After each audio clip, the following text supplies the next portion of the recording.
So yun po mga kababayan, welcome back muli sa ating channel. Ito po si Rolf Malalag pa rin po.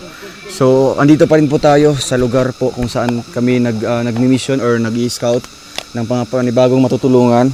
Meron kaming napansin na isang bahay dito. Ayan po, sira-sirang bahay. Yung kanyang dingding po ay mga sako, plastic, tapos balat po ng kahoy. So ayan po, may nagluluto sa baba. Atin po silang kausapin, si nanay at si tatay, para din po na malaman din po natin kung ano yung kanilang pamumuhay dito.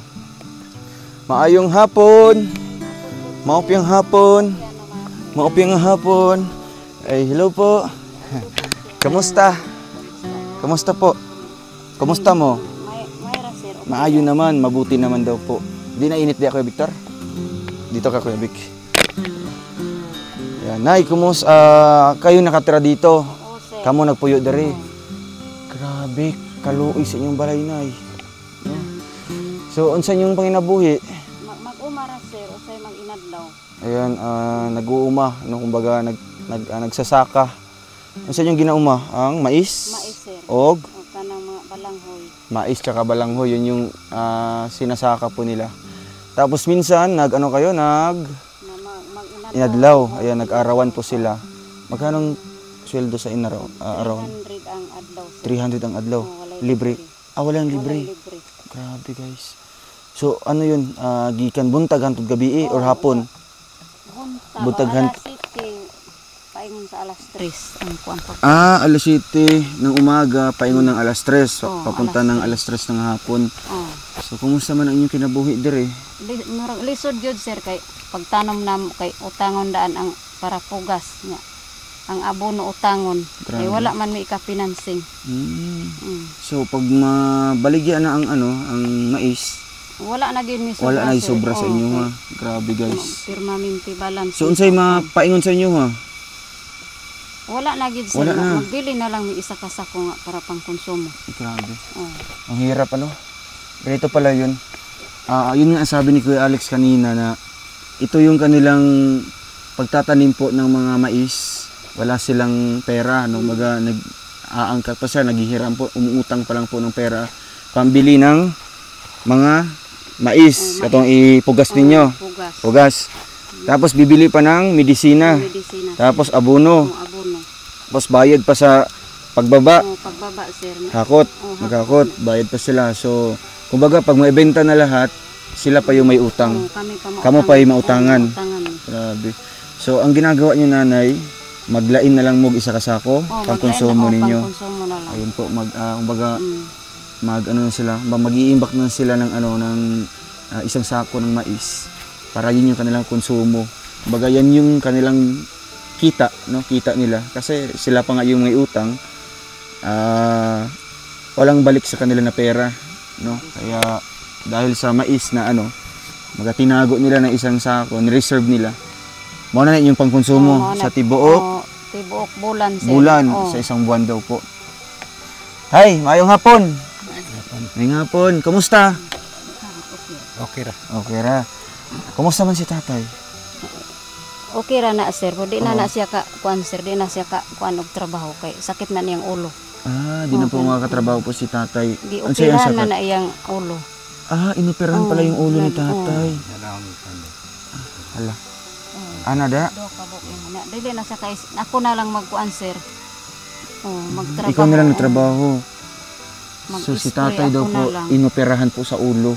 Ang sakit ni tatay? Kuan daw iyang ugat sir, yung naputol daw iyang ugat na kuan na sagol na ang dugo sa iyang utok. So kay ngalan naputol yung ugat. Yung ugat po ng niya naputol dito sa liog, sa liig. Tapos sa ulo, nagsagol na ang dugo. Nagsagol ang dugo. Dahil sa sa trabaho sir.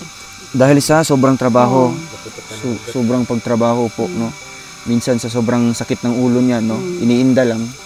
Kaya medyo pumuputok, kaya naputol yung ugat, nagkatag ang dugo sa taas, sa sulod. Sige, naoperahan na siya. Opera na sir. Okay na. Oh, di na siya kadungog ni. Di na ka siya gabulad sa init baka Ay, sakit oo, man ang ulo. grabe guys. Ako Mabuti lang na operahan. Ha? Maayo na operahan. Oh, may Nay nagtabang sa inyo, ha. naa sir. So ayun po, ganda po, no, dahil na operahan po. Kaya ngayon ang trabaho na kay nanay na lang, ikaw ako na lang. sir, Ilang taon ka na po? 46. 46. Oh, Pila na kabok inyong anak? 5 among anak. 5 inyong anak. Si tatay ilang taon na? 51 na iyang 51. edad. Si tatay nagauban-uban na lang si mo, ha. Oh, uban-uban na lang siya sa Pero di siya magtrabaho Dili na siya gatrabaho kay sakit man kasi niya. masakit yung ulo niya, no. Sayo Kaya tibuok ano na niya na kinabuhi niya nga di na siya magtrabaho bantay lang siya sa kuan sir balay, sa magluwag balay. siya. So anong sa inyo ngayon na may bugas dire? Wala lagi sir. Wala may bugas. Unsa inyong pagkaon? Kuan na ako ng kaldero. Ay grabe guys. Unsa inyong kaunon karon? Wala may kuan. Kalot ra may kuan karon kanang kamuti. Yan yung kakainin nila ngayong gabing ito, no. So unsa imong gibati na naabot mi diri? Ako si Rowel, ha. Ako si Rowel, isa ka charity vlogger. Og naabot mi diri sa inyo karon sa inyong lugar para mangita og mga kinahanglanon kay nga tabangan.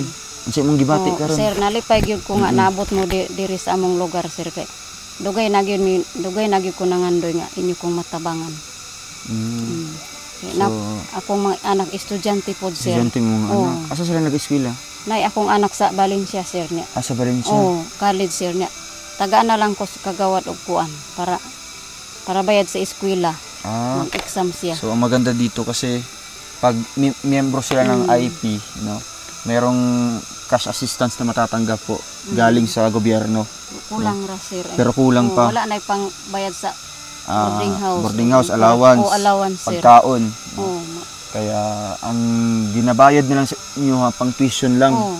So pahirapan po kasi si nanay po ang ikaw ang nagabayad pa. Ako na lang mag-inadlaw sir. So dire ilang pila ka ba imong anak nga naa diri ka uban ni maron? Upat na lang kabuk akong anak sila. sir. Nag-eskwela pod. Sa eskwela sa? Di ara sa Pantaron sir. Ang layo naman nun, bro. Pantaron. Doon sa school nila Maybell. Classmate na sila kuan Maybell. Anong grade na si anak mo? Kuan katong first year sir kay kuan 20 ang edad. Unsan na siya? Unsang grade? Kuan college na to sir. College na. 25 ang edad? Kuan 20 pa ang 20 ang edad. Ang imong elementary ay high school. Ilang taon na? High school kay 18 ang edad. 18. Grade 11. Grade 11. Ang sunod? Ang sunod kay grade 5. Grade 5 na. Sunod pa? Kuan kaning nag-eskwela sa tanan? grade 2 ang sunod.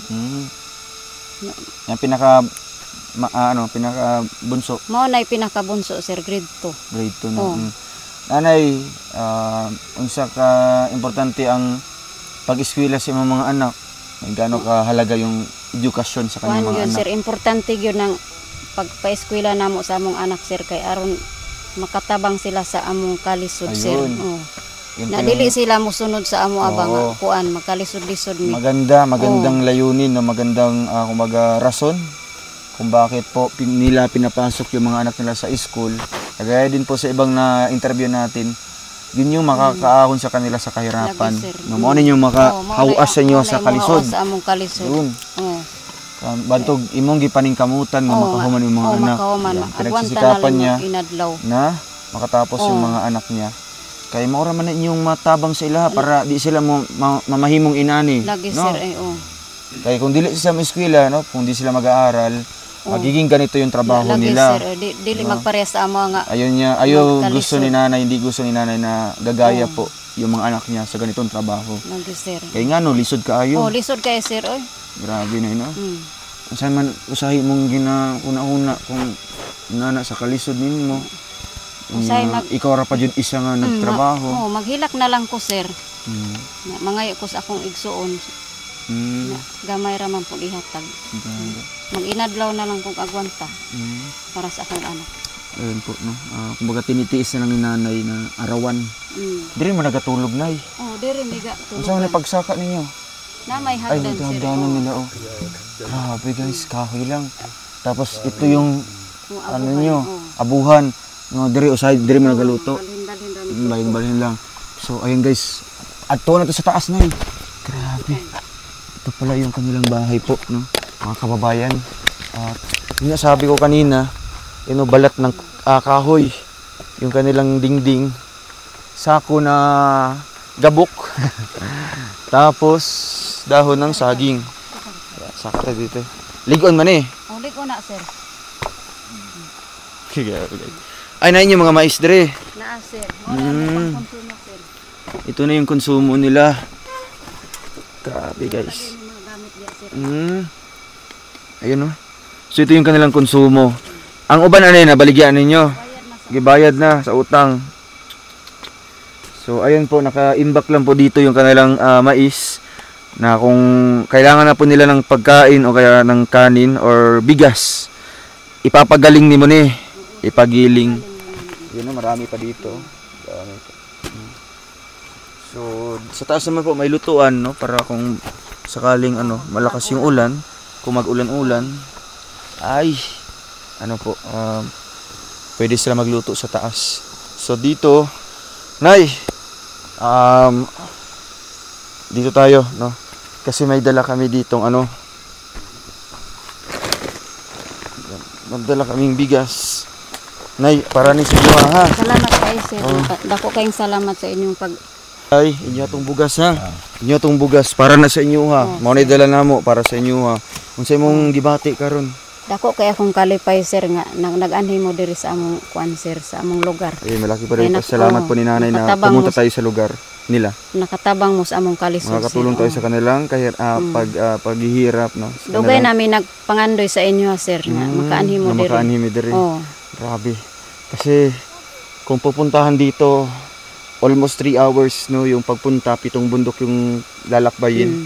Puro kagubatan ang paligid. Ayun, wala kang makikitang mga ibang bahay. Oh. Ayun, grabe guys.